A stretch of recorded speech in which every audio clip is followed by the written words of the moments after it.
Hello there, fellow truth seekers. This is Doug coming to you again. I hope you folks have had a good week. It's been a good week for me, and thankful to Elohim for every good thing.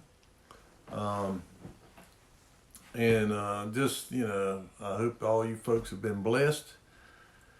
And I thank you for the opportunity to be able to do these videos, to be able to study Elohim's Word, and I hope that it is beneficial to you, that you get some kind of knowledge from it and truth. After all, that's my hope, and that's why I do this, is to try to spread truth. Today, I want to talk about Christ. The volume of the scriptures is written of me. He is all throughout the Old Testament. I mean, everywhere you look, he was in the burning bush. He was, the cloud by day, pillar of fire by night.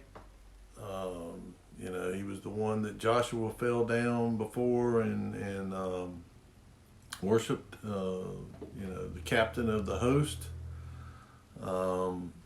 Everywhere you see in the first covenant books, the Tanakh, the Old Testament, he's called the Lord of Hosts, Yahuwah of Hosts. He's all over the place, all through the Psalms, all through Isaiah, Zachariah, Malachi. I mean, he's everywhere. I just got some select scriptures, because there's probably over 300 scriptures in the Old Testament that speak about him, specifically speaking about him. And once you begin to, if you really want to know truth and want to have revelation, and you truly seek it, then you'll see it. When you read these scriptures, you'll know right off that's who it's talking about. And especially Isaiah, it really lays out a whole lot of description about the events surrounding the Messiah. The things that would be done to him, how he would be reviled by the people, and how he was marred and scarred more than any human could possibly be done. I mean, and he endured it. Being whipped and the crown of thorns being placed on his head and his beard being pulled out. I mean, man, I think about that. I yank on this beard here and it don't feel pleasant. So I can, I can't imagine what it would be like to have my beard yanked out. But yet they did that to him. But he endured that for the joy that lay before him, and that is the people that are truly his inheritance. He's now seated at the right hand of the Father, and he intercedes for us. That's what he does, and because the accusers, they're continually accusing us. Throwing our past up and everything else. And of course, the Father doesn't remember it anymore. That stuff's, the things that we have repented of and that are in our past, He don't remember no more. And so we need to, take a hold of that. But I just wanted to kind of bring an upbeat, an upbeat message that, the scriptures foretold him, that our Messiah fulfilled them, that they testify. Those scriptures, in the Old Testament, they testify of him. And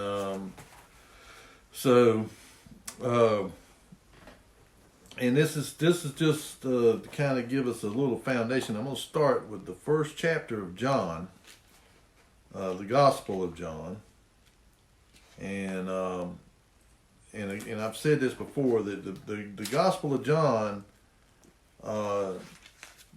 describes and tells us about his deity, about the Messiah's deity, that he was, he is Elohim. He's,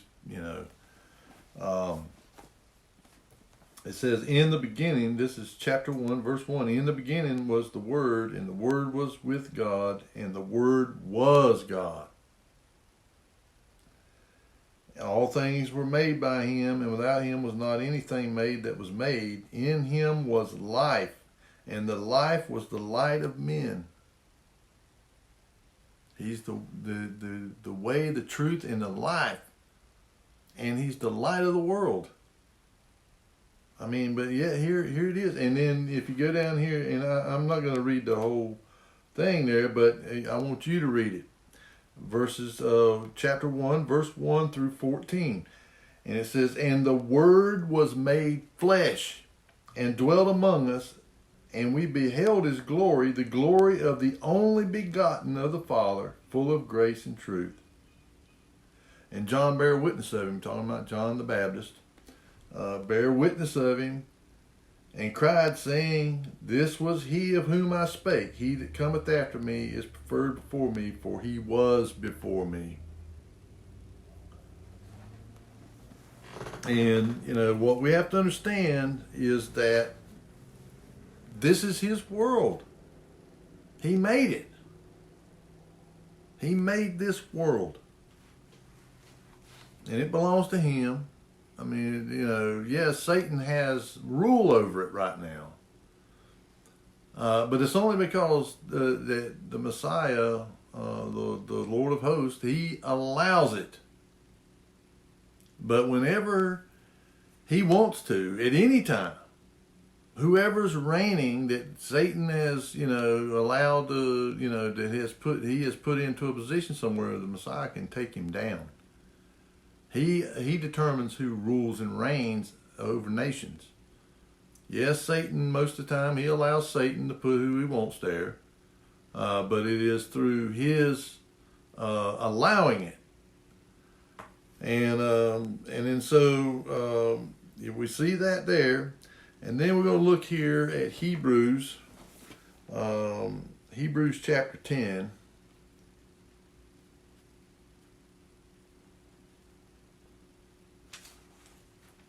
Hebrews chapter 10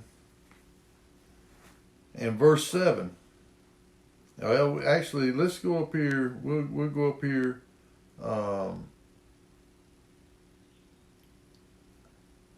Chapter 10, we'll start verse 1. For the law, having a shadow of good things to come, and not the very image of the things that can never, with those sacrifices which they offered year by year, continually make the comers thereunto perfect. In other words, those sacrifices of animals and stuff would only be good for a year, atoning for your sin for a year, but it was never intended to be a final sacrifice and that would bring you to perfection. He couldn't do it. It says, for then would they not have ceased to be offered, because that the worshippers once purged should had no more conscience of sin.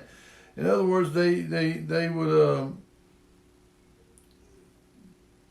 have not ceased from it says, for then would they not have ceased to be offered, because that the worshippers once purged should have had no more conscience of sins. But in those sacrifices there is a remembrance again made of sins for every year. It was a remembrance. It was to show you that your sins were still there, and it hadn't been completely once and for all atoned for. For it is not possible that the blood of bulls and of goats should take away sins. Wherefore, when he cometh into the world, he saith, Sacrifice and offering thou wouldest not, but a body hast thou prepared me. In burnt offerings and sacrifices for sin thou hast had no pleasure. He didn't take no pleasure in that. It was just the way that it was the only way that man's sin could be atoned for, is the shedding of innocent blood. And he took no pleasure in that. Then said I, Lo, I come in the volume of the book. It is written of me to do thy will, O Elohim. Above when he said, sacrifice and offering, burnt offering, and offering for sin thou wouldest not, neither hast pleasure therein, which are offered by the law. Then said he, Lo, I come to do thy will, O Elohim. He taketh away the first, that he may establish the second. In other words, the law of love. His commandments is love. And so it's the law of love that he came to establish. And that is, if you love the Father with all your heart, mind, soul, and strength, and your neighbor as yourself, you fulfill the law through love. That's the whole purpose of his coming, was to establish the law of love. Okay, let's look here in Psalm 40 and 7, which I've got a lot of Psalms picked out here, but I want to look at this one here first, just to show you. Let's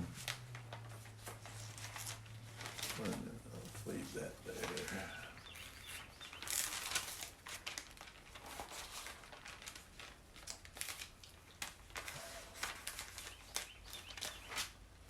Psalm 40 and 7. And when you read this here, let's say we'll start at verse 1. I waited patiently for Yahuwah, and he inclined unto me and heard my cry. He brought me up also out of an horrible pit, out of the miry clay, and set my feet upon a rock, and established my goings. Well, that rock is the Messiah. And he hath put a new song in my mouth, even praise unto our Elohim. Many shall see it, and fear, and shall trust in Yahuwah. Blessed is he that man that maketh Yahuwah his trust, and respecteth not the proud, nor such as turn aside to lies. Many, O Yahuwah my Elohim, are thy wonderful works which thou hast done, and thy thoughts which are to usward. They cannot be reckoned up in order unto thee. We cannot reckon it. If I would declare and speak of them, they are more than can be numbered. Sacrifice and offering thou didst not desire. Mine ears hast thou opened. Burnt offering and sin offering hast thou not required. Then said I, Lo, I come in the volume of the book. It is written of me. So, it says, I delight to do thy will, O my Elohim. Yea, thy law is within my heart. I have preached righteousness in the great congregation. Lo, I have not refrained my lips. O Yahuwah, thou knowest. And this is talking about the Messiah. That the volume of the word is written of him. The volume of this book. And, and here he's telling that before he ever came. Before his, appearance. And so, and when and again, like I say, when you really begin to study the scriptures, and that's why it tells us that this is for our learning, for admonition and instruction in righteousness. Because this is where you're going to get it. Because this is the book of righteousness. The scriptures, the Old Testament, is where he lays out how he wants to be worshipped, how he wants to be referenced, how he wants to be addressed, how he wants to be prayed to, how he wants to be praised. I mean, it's all here. So these people that want to try to act like the Old Testament, the Tanakh or the First Covenant books are not relevant to us, they are deceiving themselves. They're vain. And so we have to understand that this is, that this is written, the volume of this is about the Messiah and our Creator. He is our Creator. I mean, he's Yahuwah, and I've looked a lot of the scripture, the Hebraic words, which I didn't put any of them down, but I've been just kind of doing some study on it, about names, like Yahu, which is that's the short version of Yahuwah, and for example, the word Yeshua is salvation. It means salvation. So for the Messiah, you can use the word Yeshua. I mean, but it is Yahushua, Yah's salvation. And so that's why I use the word Yahushua. I just put the two together. And it's the same thing with, Yehoshua, Joshua, Yehoshua, Yah's. It also means Yah's salvation, but it means it in the sense that saving his people, the Israelites, from those people that were occupying Canaan. Those giants and the Rephaim, the Zanzumim, and the Canaanites and different ones, that he was saving them from them. But it can also mean from sin and from unrighteousness. But in the case of our Messiah, that's what it means. It's being saved from sin and unrighteousness. It's not, not in the same sense as with Joshua, because Joshua was leading them in there to take the land, and of course Yah was their salvation. He went before them. He was really the one. He's the captain of the host of the armies of heaven. He's the host, the Lord of hosts. He's all those things, and so and he's Melchizedek. He's all of them, and he shows up all over the place. And because everything is in him, it says everything that is held together by him, and in him and through him. So he is all things. I mean, it's all held together by him. Us, our atoms, our bones, our skin, our flesh, our sinews, all held together by him. And so we and this is what the scriptures tells us. It's not something way out there, in loony world. This is exactly what it tells us, that we are, we have our life in him.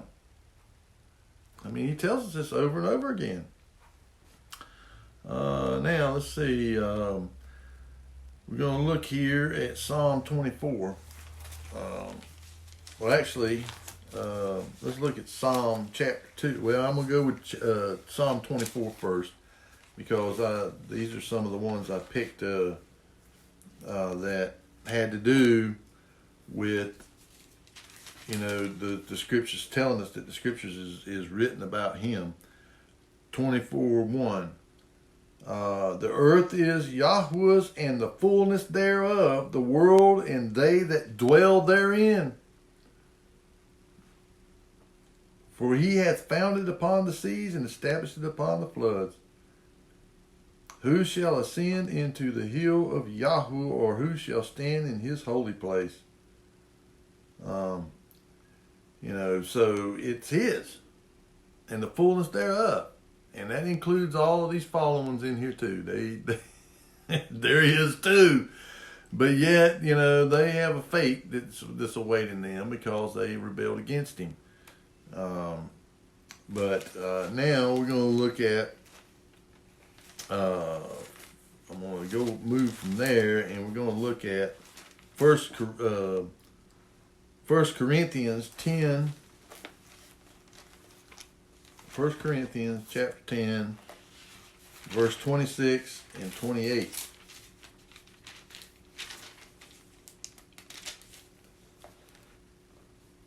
For the earth is the Lord's and the fullness thereof. Now see, I just read that there in Psalms. Now here I'm reading it again. For the earth is the Lord's and the fullness thereof. If any of them that believe not bid you to a feast, and you be disposed to go, whatsoever is set before you eat, asking no question for conscience sake. But if any man say unto you, this is offered in sacrifice unto idols, for his sake that showed it, and for conscience sake, for the earth is the Lord's and the fullness thereof. He tells us not to eat it for the sake of the one that showed it, that offered it to you. For the earth is the Lord's and the fullness thereof. All right, now we're going to look here at Colossians.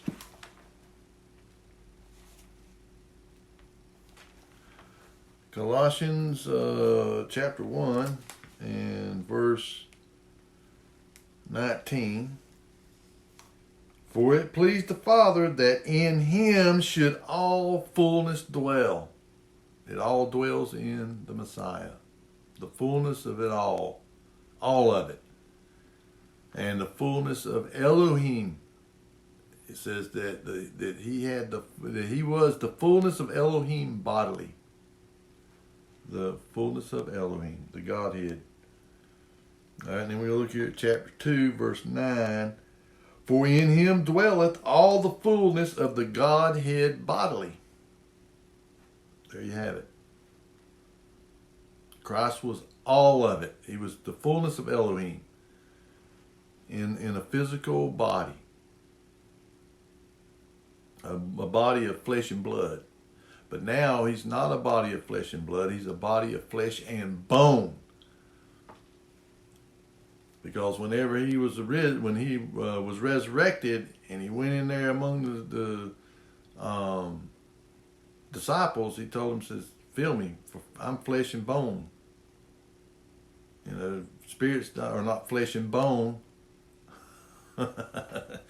So, he makes it clear, that he's the fullness, that he represents the fullness of Elohim in a physical body, flesh and at that, before his death, burial, and resurrection, he was flesh and blood. Because he suffered and endured everything that human beings endure and suffer.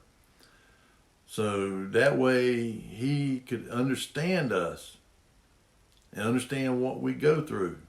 And that's why he is our advocate. That's why he's compassionate on us, because he understands what we go through down here, and what the devil is doing to us. So he understands it fully. And that's why he can be, can understand and sympathize with us. All right. Now we're going to look here in Psalms. This is in Psalm 2 and verse 2. And this here, matter of fact, and I've read this before,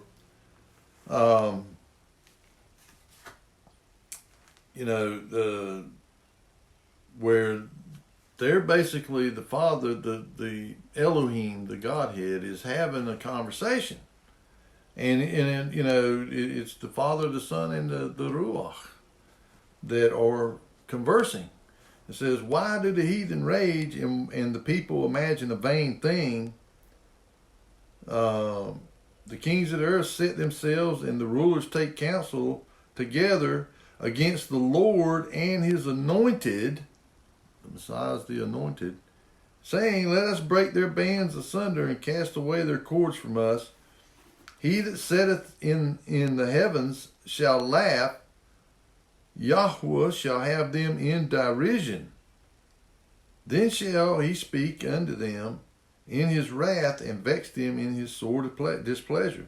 Yet have I set my king upon my holy hill of Zion, the Messiah. I will declare the decree.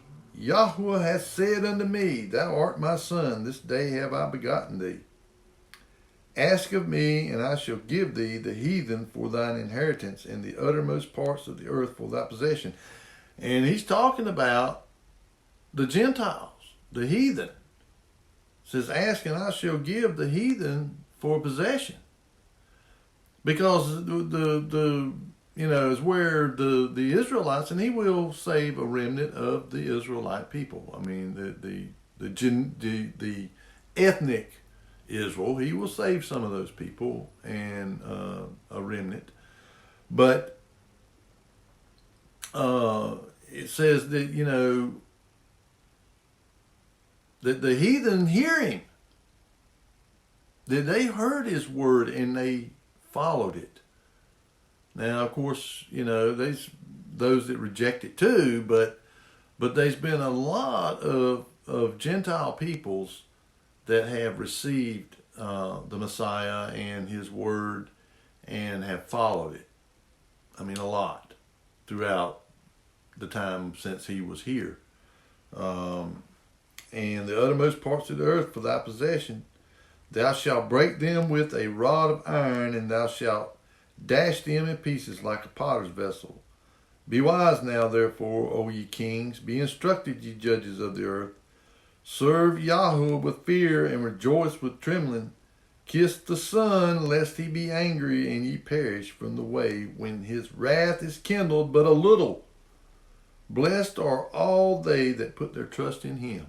Now this is back in Psalms. And yet it's talking about the Son right here. It's talking about him. And then when you read his life in the Gospels, he fulfills these things. I mean, he fulfills all of these things. And, on and on. And here we look at Psalm chapter 8. And this is, the whole chapter, the whole psalm. O Yahweh, our Yahweh. Now, and when you look at this here, it's, O Lord, our Lord. The first one is in all capital letters, and that is representing the Tetragrammaton, YHWH, Yahuwah. And then our Lord is capital L with small non-capital letters after that, which is Master, and also Baal, but in this context it's Master. O Yahuwah, our Master, our Adon, or Adonai.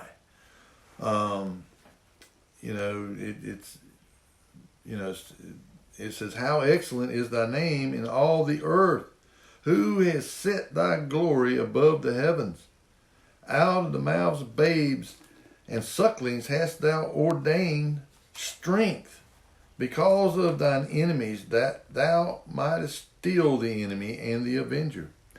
When I consider the heavens, the work of thy fingers, the moon and the stars, and which thou hast ordained, what is man that thou art mindful of him, and the son of man that thou visitest him? Because the Father himself, no man has ever seen. No man has ever seen the Father. But we have seen his Son. And, we, haven't seen him. I mean, as far as in the flesh, but we see him in His Word, and He's revealed to us in His Word. And that's how the Father visited us, was through Yahuwah, the Creator. And then He appeared in flesh as the Son of Elohim. And so, that, and He was the fullness of Elohim. He had the Father, the Ruach, and the Word all were manifested in the flesh of a human being.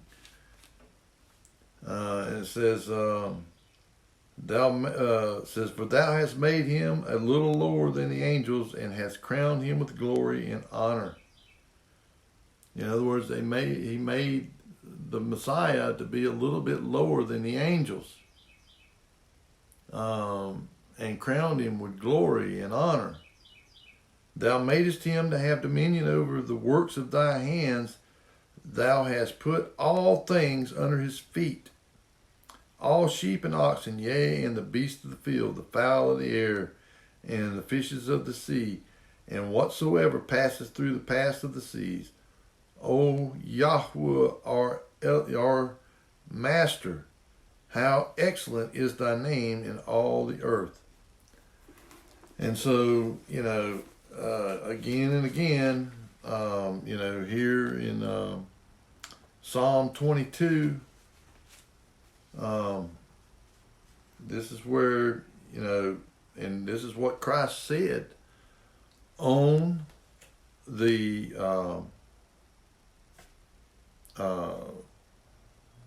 cross. My Elohim, why hast thou forsaken me? And why art thou so far from helping me, and from the words of my roaring? O my Elohim, I cry in the daytime, but thou hearest not, and in the night silence. But that's what he quoted there on the cross, when he was being crucified. And that's Psalm 22, verse 1. And then we're going to look here at verse 27. All the ends of the world shall remember and turn unto Yahweh, and all the kindreds of the nations shall worship before thee. And the kingdom is Yahweh's, and He is the governor among the nations.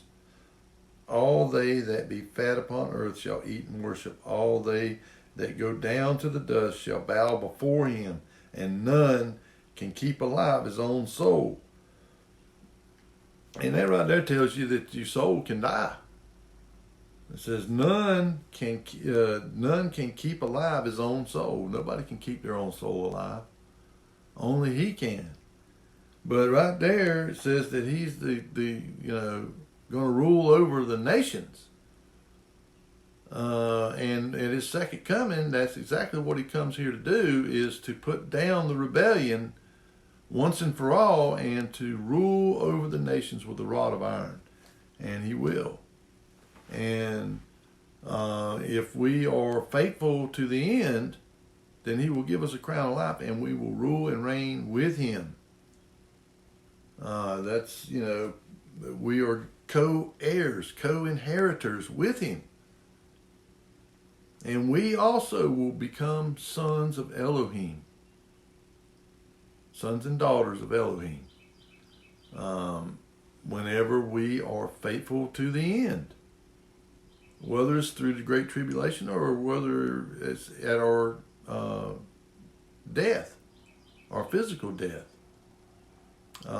Then, but that's what it means to be faithful to the end, either to the end of our physical life in this world or at the end of the age.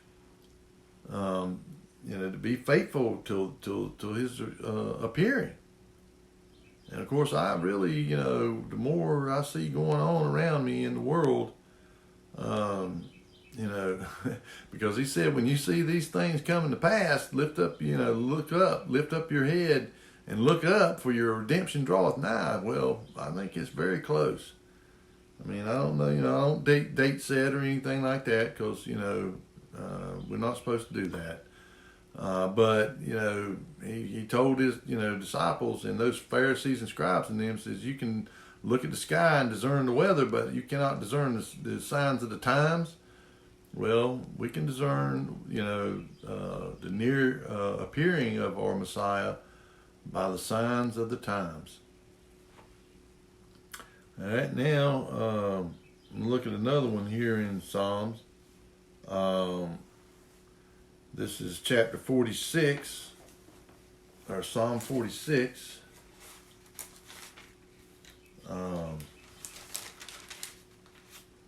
46, and it's starting at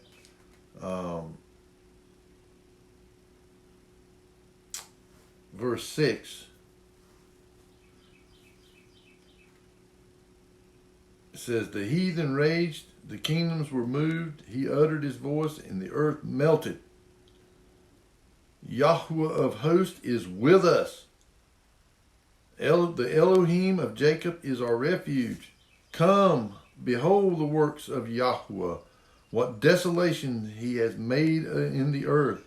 He maketh wars to cease unto the end of the earth. He breaketh the bow, and cutteth the spear in sunder. He burneth the chariot in the fire. Be still and know that I am Elohim. I will be exalted among the heathen. I will be exalted in the earth. Yahweh of hosts is with us. The Elohim of Jacob is our refuge. And this is talking about when, it was talking about when he came. He was with us then. And then at his second coming, when he puts down all war and establishes peace and destroys all the weaponry. Where it talks about they shall beat their plows, their weapons in the, and their swords into plowshares and pruning hooks. And they shall learn war no more. Well, that's what this is talking about. Because he is coming and he's going to put down all this, look at what's going on in the world. And the mainstream news media, of course, they just put out a narrative. It's just like over there now in Ukraine, that dam over there got broke up in that Kharkov region over there, and it's flooded a whole city downstream down there, and probably killed a lot of people. And they're claiming that Russia did it, but yet the dam was under Russia's control. They had control of that region there, and all them people in that region are all ethnic Russians. And all them people in Crimea down there, they're all ethnic, just about all ethnic Russians, and they all wanted to be under the rulership of Russia. They asked to be annexed, and they did not want to be under the Ukrainians. And so, but the news media don't tell you this. And so, the Ukrainians are the ones that destroyed that dam. Now, I don't have no absolute bona fide proof of that, but the Russians had no reason whatsoever to destroy that dam. Because it's, was a place, the reservoir was where the people in Crimea got their water from. And then all those people down there in that city, I don't know what the name is, Kherson or something like that, the Kosovoska or whatever. A lot of them people's homes are destroyed and stuff like that, which will have to be rebuilt. That dam will have to be rebuilt. Why would Russia destroy what they already had in their possession? I just don't buy it. No, I think all that stuff is going on because the West is trying their best to get World War III started. These people are, these neocons, neoliberals, they are warmongers. These people, that's what they, wanted and have done for, forever. This country, when you really began to evaluate our history, it's been full of conflict the entire time. And it's these people, these neocons, the military-industrial complex, They use it to justify more money.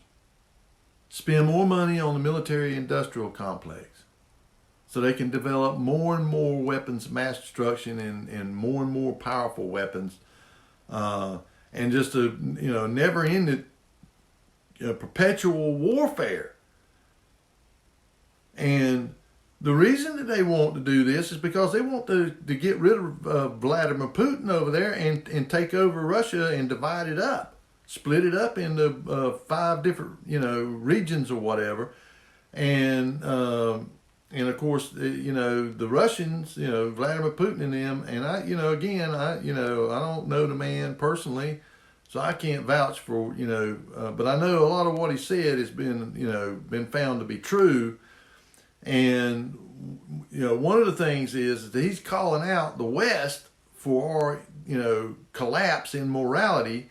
But not only that, they lied to him and deceived him and the Russian people about the Ukraine being sort of a neutral territory between Russia and Europe and the West and NATO. And so, but these people, they were, just lied and deceived so that they could prepare for what's going on now. That's what they was doing, was trying to arm Ukraine to the teeth so that they could, start a, probably was intending an invasion of Russia or something, using Ukraine as a proxy. And then, Russia couldn't say it was the West doing it. They couldn't say that it was the United States attacking them. So, they would just, so it wouldn't, and so this is what has been going, and this is what he's coming back to stop, is to stop this kind of stuff. And you see, whenever and he had been going to these World Economic Forum meetings over there, and Putin, what's his name, Klaus Schwab, said that was praising Putin and all because he believed that he was going to be one of these globalists. That Putin was going to go along with this global agenda, and that he was going to go along with the breaking up of Russia, the Russian Federation. And of course, when Putin, I guess found out what they were up to, then he began preparing for what he saw coming. And, and of course, the whole of the world, the Western world, has put sanctions on them, trying to starve them out, trying to economically destroy them. And of course, all this has done is turn the whole world against, basically started turning the rest of the world against the West, the United States and the European countries, China and India, Iran, Saudi Arabia, Brazil, Venezuela. All these countries now are wanting to join up with that BRICS, which stands for Brazil, Russia, India, China, and South Africa. They're forming their own currency. They're going to establish their own currency to compete against the dollar. And what's going to end up happening is it's going to end up, if enough countries join, and it's something like, I think somebody was saying, right now, 70% of the world's countries got trade agreements with China. And China's the manufacturing superpower now. I mean, they manufacture more stuff than the rest of the world put together. And it used to be us. It used to be the United States. But this is where, when I talked about Deuteronomy chapter 28, what would happen to a nation that turned against Elohim and turned their back on him, that this kind of stuff would happen. And it's happened, and our own people in our own government have facilitated it. They're traitors. I mean, these people up here in Washington right now, they're traitors. Because all they're looking at is money and power, and that's why they're fighting tooth and nail to hold on to power up there. And look at what's going on with Donald Trump. They keep throwing these false charges against him, charging him with stuff that he had the authority to do, which was declassify information and stuff like that. That's because these people are demonic. They're demonic and they're satanically controlled, and they're doing the bidding of these demons and of these fallen ones. They're doing their bidding. You know, they're under their control, and they do what they tell them. You know, it's like Christ said, you are of your father the devil, and what he tells you to do, that's what you're going to do. And that's what they're doing. They're doing exactly what they're telling them to do. They got control of their minds.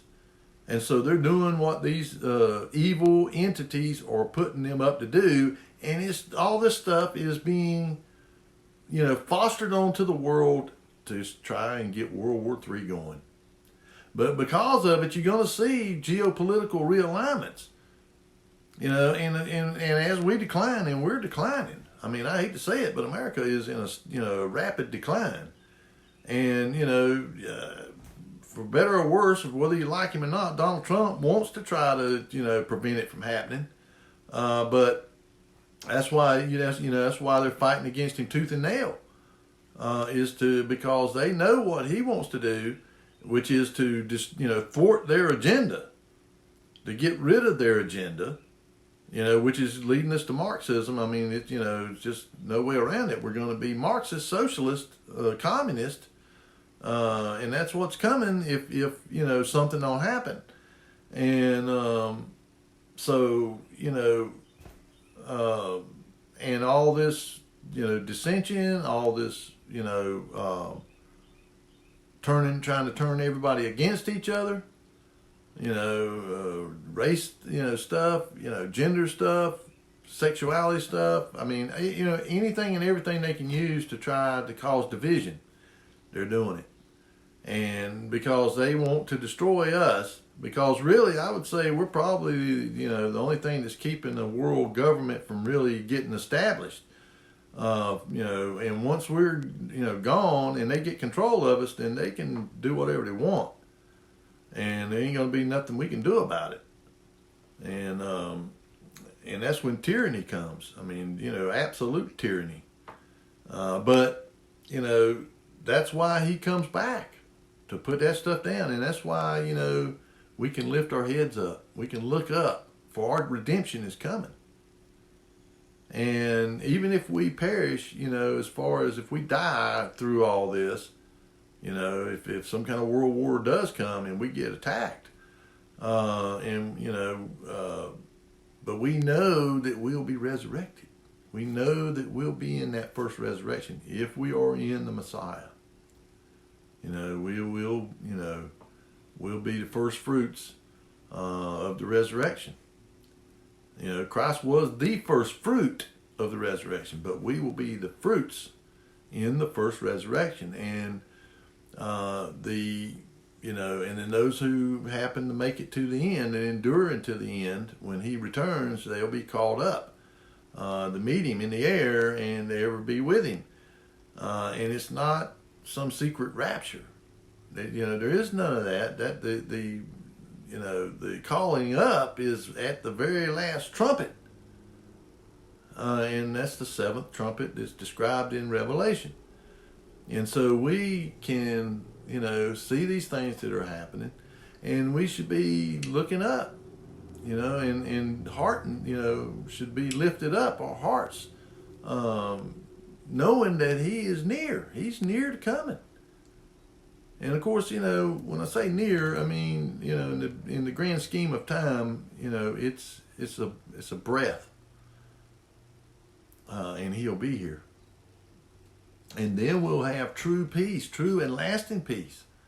Like it's telling us in here, that he comes and establishes true and lasting peace, once and for all. And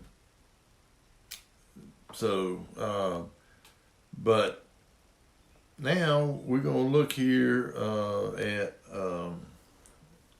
let's see.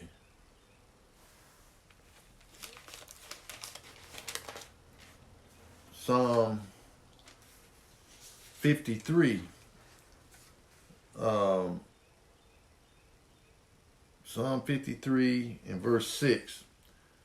Oh, that the salvation of Israel will come out of Zion. When Elohim bringeth back the captivity of his people, Jacob shall rejoice and Israel shall be glad. And of course, that's talking about his when he came. And but it's not just talking. It's kind of, again, it's a dual prophecy. It's about his first coming and his second coming. When he brings back the captivity, the people that got scattered out, the house of Israel, and of course Judah, they went back. But here it says, Jacob shall rejoice and Israel shall be glad. It says, when he bringeth back the captivity of his people. Because the house of Israel went into captivity and they never returned. But now the people of Judah, they went into captivity over in Babylon, but they ended up returning. But then they got scattered out during the time of the Romans and kind of got, but they've started, those people have, been returning. But it's talking about the house of Israel being, bringing them back, which is at his second coming. And then you have here in Psalm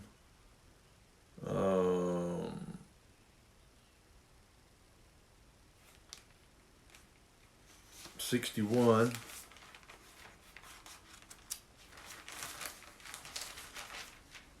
Psalm 61 says, and this is in verse 2, but this, I'll read it from verse 1. Hear my cry, O Elohim, attend unto my prayer. From the end of the earth will I cry unto thee, when my heart is overwhelmed. Lead me to the rock that is higher than I. Talking about the Messiah, he's the rock. For thou hast been a shelter for me and a strong tower from the enemy. And then we'll look at 62 in Psalm 62, 1 and 2. Truly my soul waiteth upon Elohim, from him cometh my salvation. He only is my rock and my salvation. He is my defense. I shall not be greatly moved. Because from him cometh our salvation, the Messiah. Talking about the Messiah. Now we're going to look at Psalm 68 and 4. Sing unto Elohim. Sing praises to his name. Extol him that rideth upon the heavens by his name, Yah. And rejoice before him. And of course the Messiah rides upon the, rides upon the heavens. Now we're going to look here at Psalm 72. And I would say just, I'm not going to read the whole chapter.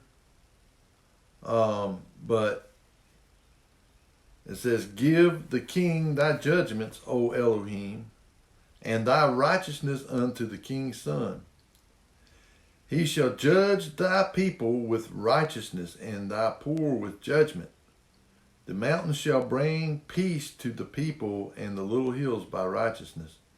He shall judge the poor of the people. He shall save the children of the needy, and shall break in pieces the oppressor.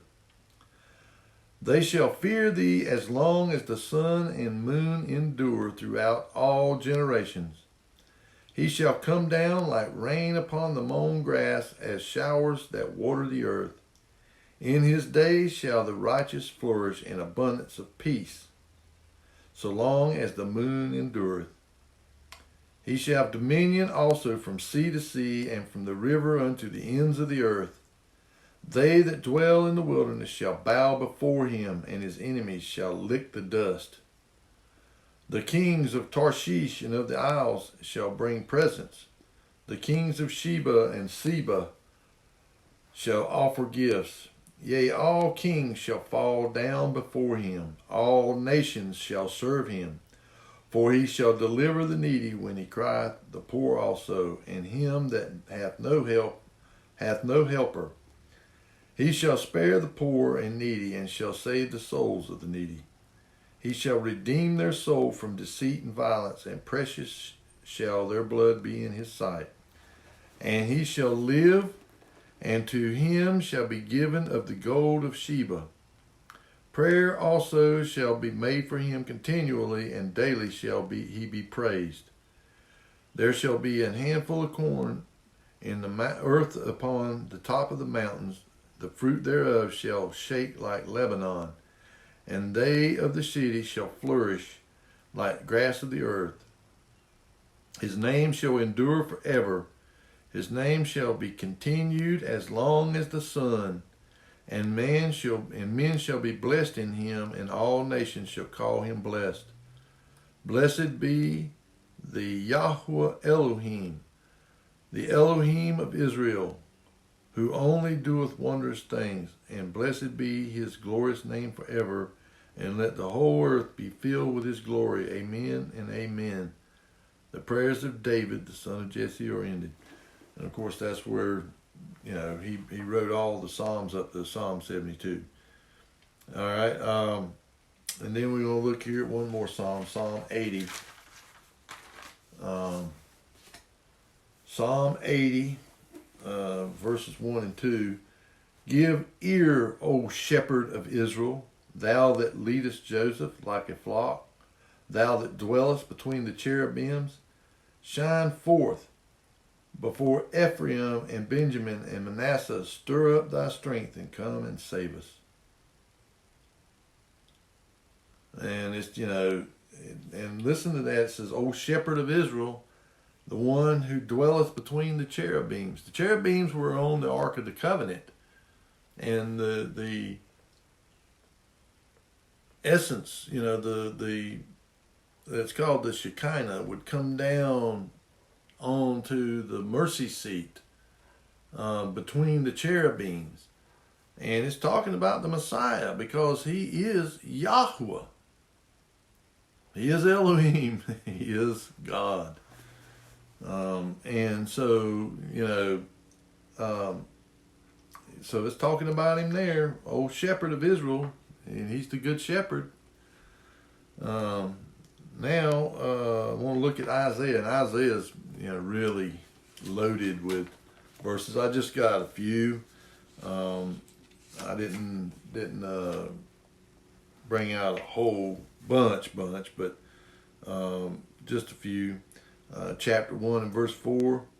Ah, sinful nation, a people laden with iniquity, a seed of evildoers, children that are corrupters, they have forsaken Yahweh. They have provoked the Holy One of Israel unto anger. They are gone away backward. The Holy One, Christ, is called the Holy One, the Anointed. And the chapter 2, verse 1, really the whole chapter. But here we can look at verse 4. We'll go from start at verse 1 in chapter 2 of Isaiah. The word that Isaiah, the son of Amoz, saw concerning Judah and Jerusalem. And it shall come to pass in the last days that the mountain of Yahweh's house shall be established in the top of the mountains, and shall be exalted above the hills, and all nations shall flow into it. This is when he returns, his second coming. And many people shall go and say, Come ye, and let us go up to the mountain of Yahweh, and to the house of the Elohim of Jacob, and he will teach us of his ways, and we will walk in his paths. For out of Zion shall go forth the law and the word of Yahweh from Jerusalem. And he shall judge among the nations, and shall rebuke many people, and they shall beat their swords into plowshares, and their spears into pruning hooks. And nation shall not lift up sword against nation, neither shall they learn war any more. And of course, this is at his return, his second coming. That's what he does. He comes to teach those people the ones that, endured through the tribulation, that, the people that really didn't receive the mark of the beast and worship the beast. They will be those people.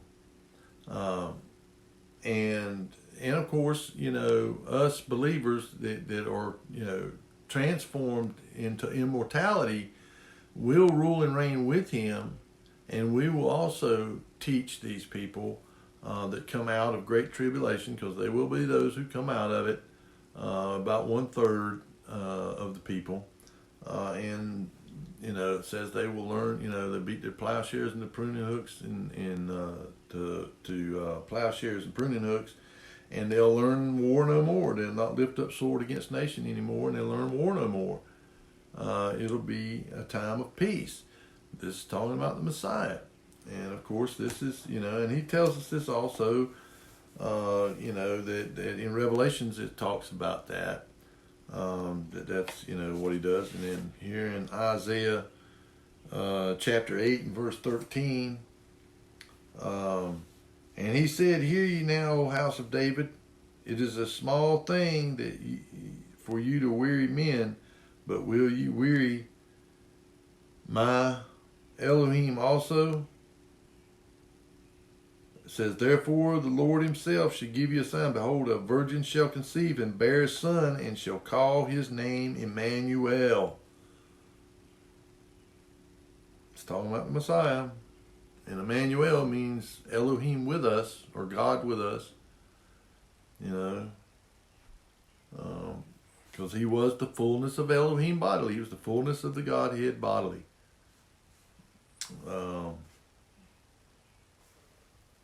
And it says,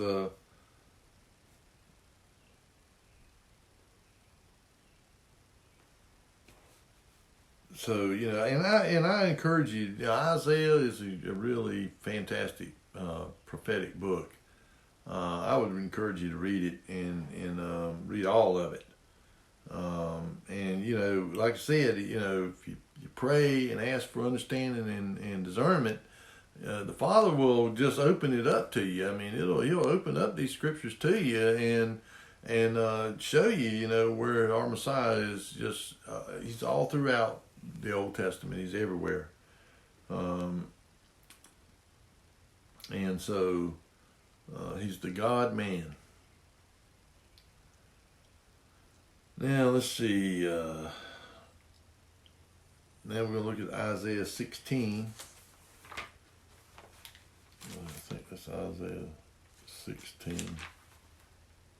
No, that was Isaiah 13 or 8 through 13 through 16. All right, now we're going to look here, and you really got to read this whole chapter 53 of Isaiah. But I'm gonna read it. It's about 13 to 14 verses. It says, "Who hath believed our report, and to whom is the arm of Yahweh revealed? For he shall grow up before him as a tender plant, and as a root out of a dry ground. He hath no form nor comeliness, when we shall see him, there is no beauty that we should desire him. He is despised and rejected of men, a man of sorrows, and acquainted with grief. And we hid, as it were, our faces from him. He was despised, and we esteemed him not. Surely he hath borne our griefs, and carried our sorrows. Yet we did esteem him stricken, smitten of God, and afflicted. But he was wounded for our transgressions. He was bruised for our iniquities. The chastisement of our peace was upon him, and with his stripes we are healed. All we like sheep have gone astray. We have turned away every one to his own way. And Yahweh has laid on him the iniquity of us all. He was oppressed, and he was afflicted, yet he opened not his mouth. He is brought as a lamb to the slaughter, and as a sheep before her shears is she dumb, so he openeth not his mouth." And That's where that's where he held the Hebrew people, the Israelites, accountable. He said because they did not recognize the time of their visitation. And right here it explains exactly how he was going to come. There's two different descriptions of him here in the first covenant, the Old Testament. There's two different descriptions. One as a sacrificial lamb, the other as a king, a righteous king. And I've just read some of that where it talks about him being the king coming out, out of Zion. But his first advent, his first coming was to be a sacrificial lamb. And the only thing they could focus on was looking for a king to come and deliver them from the boot of the Romans. And, and that's all they could think of, and that's all they could see. And it said, no prophet or the Messiah doesn't come out of Nazareth. Well, he wasn't born in Nazareth. He's born in Bethlehem.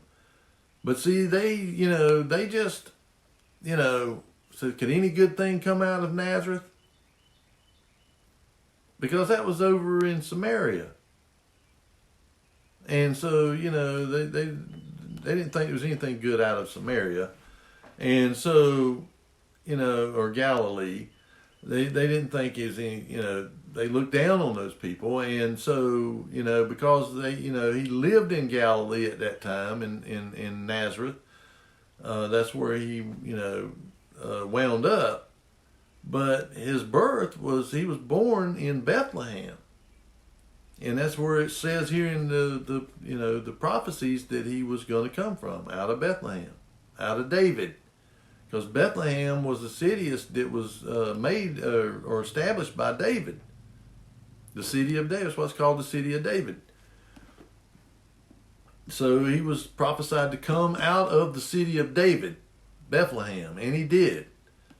But he didn't grow up there. He grew up in Nazareth.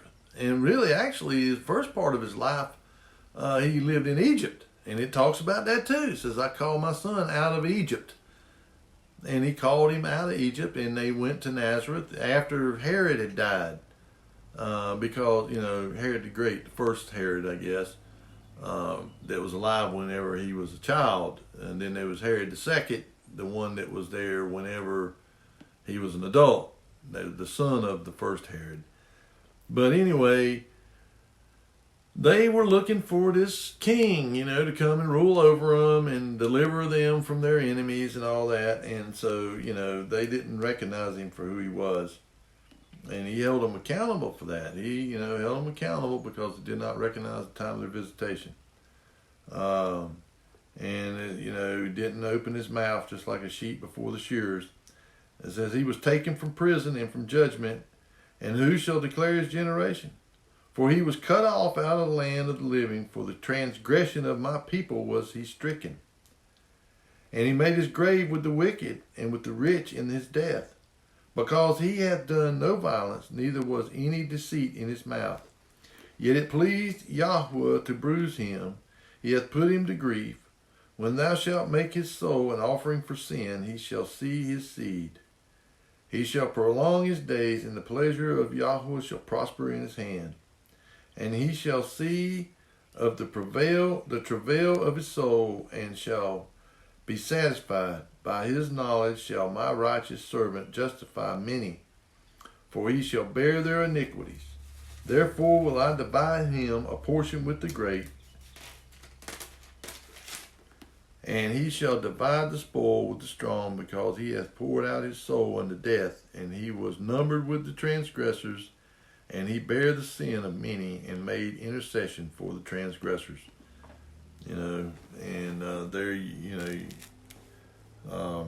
Really powerful stuff. I mean, it really is.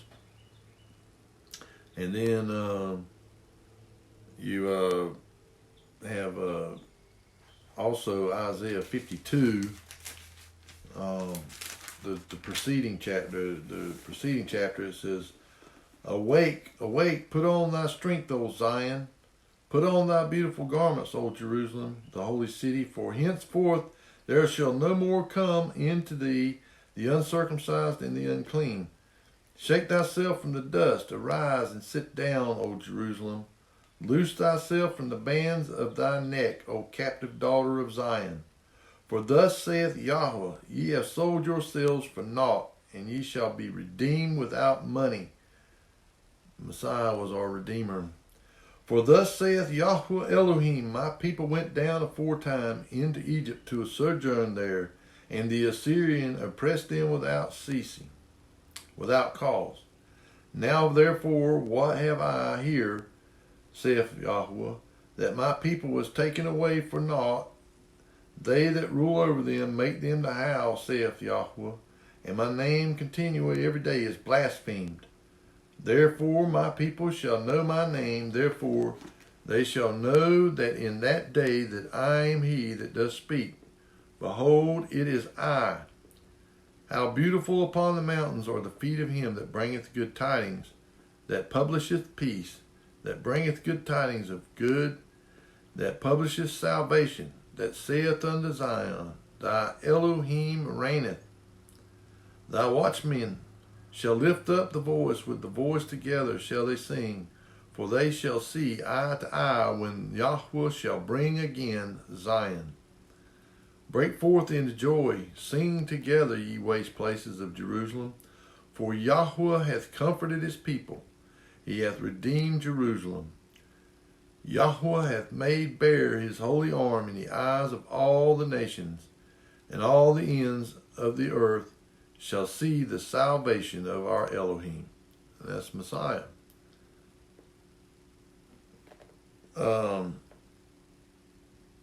Depart ye, go ye out from thence. Touch no unclean thing. Go ye out of the midst of her.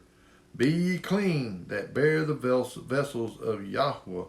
For you shall not go out with haste, nor go by flight. For Yahweh will go before you, and the Elohim of Israel will be your reward. Behold, my servant shall deal prudently. He shall be exalted and extolled and be very high. As many were astonished at his visage was so marred more than any man, and his form more than the sons of men. So shall he sprinkle many nations. The kings shall shut their mouths at him, for that which had not been told them shall they see, and that which they had not heard shall they consider. So that when he comes, of course, he was marred more than any man. They just beat the flesh off of him, yanked his beard out, put a crown of thorns on him. They smacked, hit him in the face and up upon the head with reeds and stuff. He was just treated horribly. But he endured it for our sake. And and it'll come a time when, people will hear that which had never, they'll see things that had not been told, and they'll hear things that had not been heard that they can consider it, because he's going to reveal these things. He's going to reveal the hidden things that people have not known and not seen when at his appearing. Now we're going to look here, Zachariah chapter 14, and the whole chapter says, Behold, the day of the Lord cometh, and the spoil shall be divided in the midst of thee. For I will gather all nations against Jerusalem to battle, and the city shall be taken, and the houses rifled, and the women ravished, and a half of the city shall go forth into captivity, and the residue of the people shall not be cut off from the city. Then shall Yahweh go forth and fight against those nations, as when he fought in the day of battle. And his feet shall stand in that day upon the Mount of Olives, which is before Jerusalem on the east. And the Mount of Olives shall cleave in the midst thereof toward the east and toward the west. And it's going to split in two. And there shall be a very great valley, and half of the mountains shall remove toward the north, and half of it toward the south. And ye shall flee to the valley of the mountains, for the valley of the mountains shall reach unto Azal. Yea, ye shall flee like as ye fled from before the earthquake in the days of Uzziah, king of Judah. And Yahuwah my Elohim shall come, and all the saints with thee. This is when he returns. This is when he returns, and with all the saints with him, the resurrected saints and those people who remained are caught up with him. They're caught up and they're changed. We're changed from mortal to immortal, and from unrighteousness to righteousness. Paul tells us this. That this unrighteous must put on righteousness, and this mortal must put on immortality, and that's when it happens, when he returns. And we're caught up, and the dead in Christ rise in the first resurrection. We meet him in the air, and he comes down there to destroy those who are destroying the earth and who are trying to destroy the remnant of his people, the house of Israel and the house of Judah, and he destroys them and lands on the Mount of Olives, and it splits in two, and and it says, and it shall come to pass in that day that the light shall not be clear nor dark, but it shall be one day which shall be known to the Lord, not day nor night, but it shall come to pass that at evening time it shall be light. And it shall be in that day that living waters shall go out from Jerusalem, half of them toward the former sea, and half of them toward the inner sea. In summer and in winter shall it be. And this water, this living water, will restore the oceans, because everything's going to be dead in the oceans. By this time, because of the fighting and the wrath of Elohim being poured out on the earth, it's going to, the oceans are going to be polluted. All the waters of the earth are going to just be contaminated and polluted. And these living waters will flow out of Zion and flow out into those seas, and it will heal the waters. Oh man, praise Elohim. It's amazing what we have to look forward to. I mean, our Elohim is a powerful and great Elohim. There is none like him, none beside him. And he's going to restore all things. And it says, and Yahuwah shall be king over all the earth. In that day shall there be one Elohim, one Yahuwah, and his name one. All the land shall be turned as a plain from Geba to Rimmon, south of Jerusalem, and it shall be lifted up and inhabited in her place, from Benjamin's gate unto the place of the first gate, unto the corner gate, and from the tower of Hananiel unto the king's wine presses. And men shall dwell in it, and there shall be no more utter destruction, but Jerusalem shall be safely inhabited. I mean, and that can't be talking about now, because they are the most walled, gated place in the world. I mean, they, heavily defended. I mean, because their enemies are all around them. It says, and this shall be the plague wherewith Yahuwah will smite all the people that have fought against Jerusalem. Their flesh shall consume away while they stand upon their feet, and their eyes shall consume away in their holes, and their tongues shall consume away in their mouth. And it shall come to pass in that day that a great tumult from Yahuwah shall be among them, and they shall lay hold every one on the hand of his neighbor, and his hand shall rise up against the hand of his neighbor. And Judah also shall fight at Jerusalem, and the wealth of all the heathen round about shall be gathered together, gold and silver and apparel in great abundance. And so shall be the plague of the horse, and of the mule, and of the camel, and the ass, and of all the beasts that shall be in these tents, and as this plague. And it shall come to pass that every one that is left of all the nations which came against Jerusalem shall even go up from year to year to worship of the King, the Lord of hosts, and to keep the Feast of Tabernacles. And it shall be that whoso will not come up of all the families of the earth unto Jerusalem to worship the King, the Lord of hosts, even upon them shall be no rain. And if the family of Egypt go not up and come not, they have no rain, there shall be the plague wherewith Yahweh will smite the heathen that come not up to keep the Feast of Tabernacles. This shall be the punishment of Egypt and the punishment of all nations that come not up to keep the Feast of Tabernacles. In that day shall there be upon the bells of the horses holiness unto Yahweh, and the pots in Yahweh's house shall be like the bowls before the altar. Yea, every pot in Jerusalem and in Yehuda or Judah shall be holiness unto Yahweh of hosts. And all they that sacrifice shall come and take of them and seethe therein. And in that day there shall be no more the Canaanite in the house of Yahweh of hosts. The Canaanites were those, the hybrids.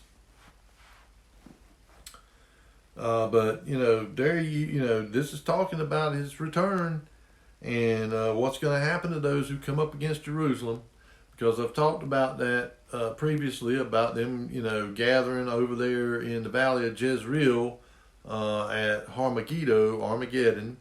They're gathering there to make, to go up against Jerusalem. And it's all the kings of the earth, and their armies and all gather there from the four corners of the earth. And they're drawn there by those three unclean spirits that come out of the mouth of the dragon, and out of the mouth of the first beast, and out of the mouth of the false prophet, the second beast.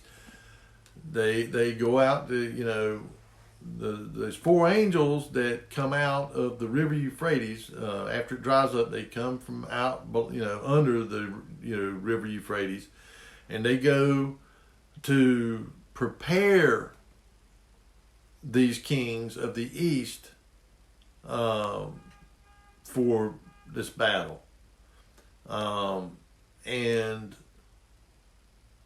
then when the time comes, those three unclean spirits go out to, compel them then to march, to give them their marching orders.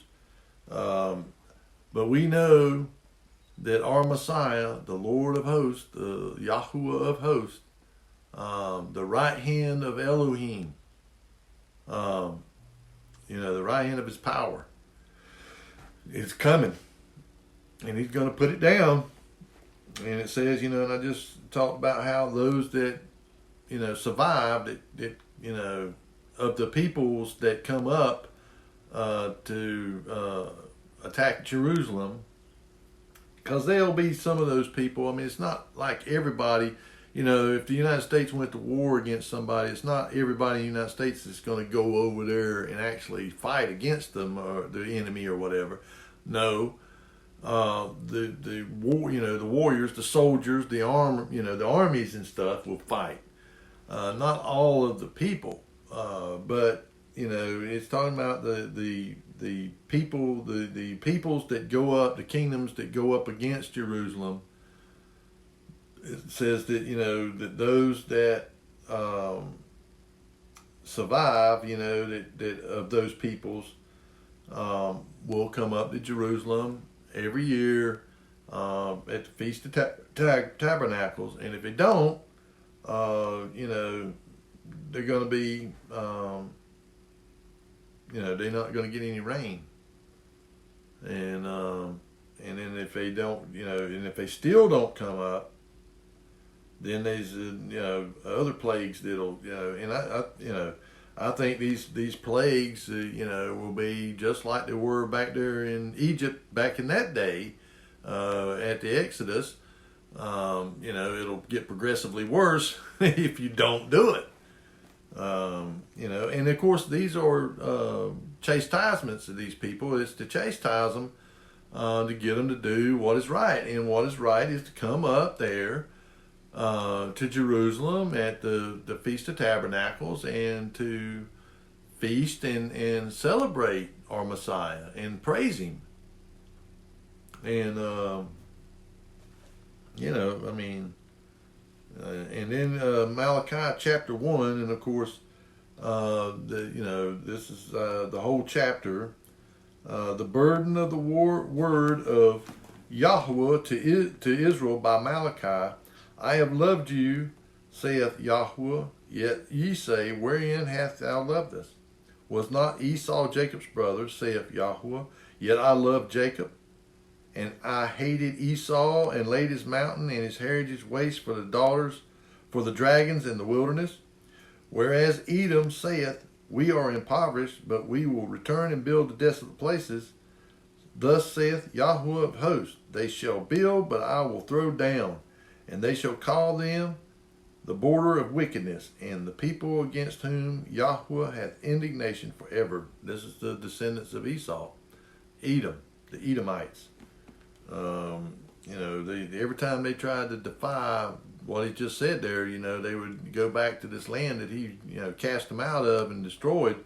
And they'd keep trying to go back, and he would keep knocking them down. It says, and your eyes shall see, and ye shall say, Yahweh will be magnified from the border of Israel. A son honoreth his father, and a servant his master. If then I be a father, where is mine honor? And if I be a master, where is my fear? Saith Yahweh of hosts unto you, O priest, that despise my name, and you say, wherein have we despised thy name? You offered polluted bread upon mine altar, and you say, wherein have we polluted thee? And that you say, the table of Yahweh is contemptible?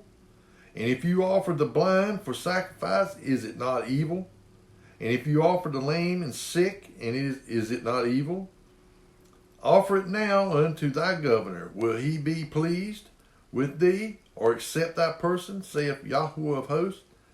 And now I pray ye, beseech Elohim that he will be gracious unto us. This hath been by your means. Will he regard your persons, saith Yahweh of hosts? Who is there even among you that would shut the doors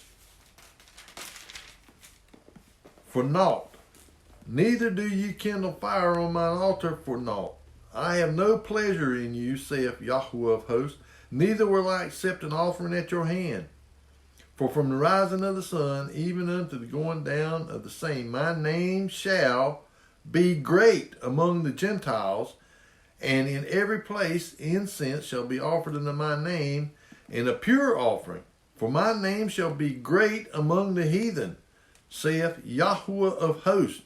But ye have profaned it, in that ye say, the table of Yahweh is polluted, and the fruit thereon, even his meat, is contemptible. Ye also said also, behold, what a weariness it is. And ye have snuffed at it, saith Yahweh of hosts, and ye brought that which was torn, and the lame and the sick, thus ye brought an offering. Should I accept this of your hand, saith Yahweh? But cursed be the deceiver which hath in his flock a male, and voweth and sacrificeth unto Yahweh a corrupt thing. For I am a great king, saith Yahweh of hosts. My name is dreadful among the heathen. So, and it is. I mean, even today, even though you've got this falling away and this apostasy and all that's going on, still, whenever I talk to people, that are lost, and all, but a lot of them still, they have this kind of a fear about them when you talk about the Lord and about the Father. And he says that in the last days there would be a dread come upon people, and this dread is because they know. Deep down, people know that there is a creator, or Elohim, and that he's going to have there's retribution coming, there's judgment and wrath coming, but the sad part of it is that they don't repent. I just don't understand it. I mean, if and these people's got a certain, I mean, just look around at America. I mean, and it's just a real spirit of fear and dread upon this country because of all the things that are going on. And what would correct it? National repentance. If America and the people of America would repent from the king, from the leader down, then the Father would heal our land and restore us. But it's not just talking about the sinners. It's talking about the believers. Is if my people who are called by my name will humble themselves and pray and seek my face and turn from their wickedness, then will I hear from my place in heaven, and I will forgive them their sins, and I will heal their land. He's talking about his people. That means us. If we humble ourselves and pray and seek his face and repent of our wickedness, then will he hear us. Because he tells us, if you regard iniquity in your heart, I will not hear you. I mean, these people that think that they can, do wickedly, and then in time of need or time of trouble, they can pray and he's going to hear it, ain't happening. If you regard iniquity in your heart, if you're not confessed up, he's not going to hear you. The only thing he's going to hear from you is when you repent. And so, but there you have it. And, the volume of it is written about him. And it's all about him. And it's all designed that, at the last great day, after it's all said and done and all judgment and all that's, because it's all given into his hand, then he presents us to the Father. And he himself is under the Father. And then the Father himself would, after this world that we're in now, this present world is burnt off.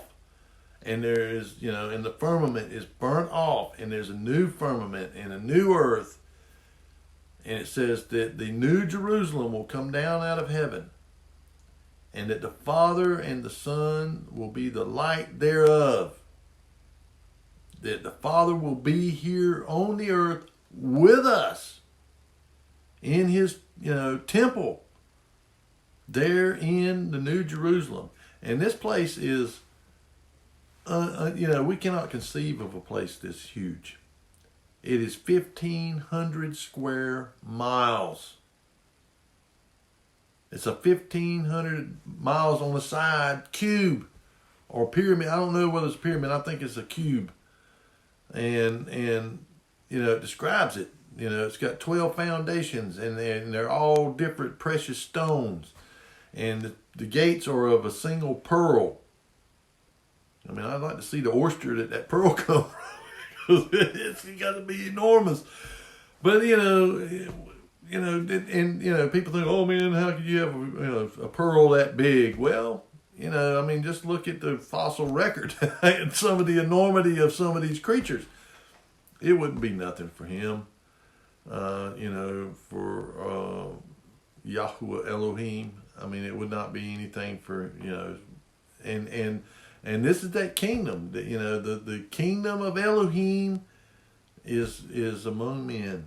And it's come down. It's the New Jerusalem, and I mean that's to me. I mean anyway, that's a fantastic thing to be looking forward to.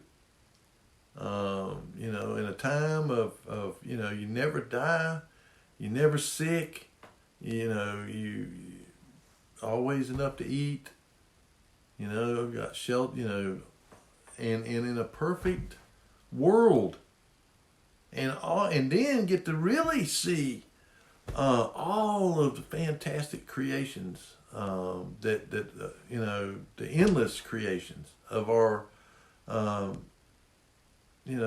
our Elohim, I mean, that's, I just, because he says, eye has not seen, ear has not heard, neither has it entered into the imagination of the things that he has prepared for those who love him and are faithful to him. I mean, we just can't imagine it. I mean, we just cannot even conceive of it. But there you have it. I mean, I just kind of wanted to show you, that it is. I mean, and there's a whole lot more scriptures in there that are written, they're about him. And I really ask you to go and dig into them, dig into it, and look for these scriptures. I mean, I've heard it been said that there's at least 300 that are directly, obviously talking about him. But really all of it pretty much is. I mean, when you go through there, you can see him everywhere. The rock that Moses spoke in the wilderness. I mean,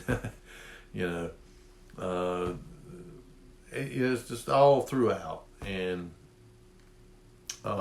so as usual, I love you folks. I thank you for joining with me in these studies. I pray that it will benefit you in a way. I mean, and get you to, thinking and meditating on his word. And, as always, be a good Berean. Be a good Berean and, receive what I say with, readiness of mind. But, search these scriptures out to see whether what I'm saying is true. Don't ever take the word of a man. Go to the scriptures and because that is the living word. That is the living word of Yahuwah Elohim. And it is truth. Thy word is truth. And so with that, I'm going to sign off and I'll see you again next Shabbat if Yahuwah is willing.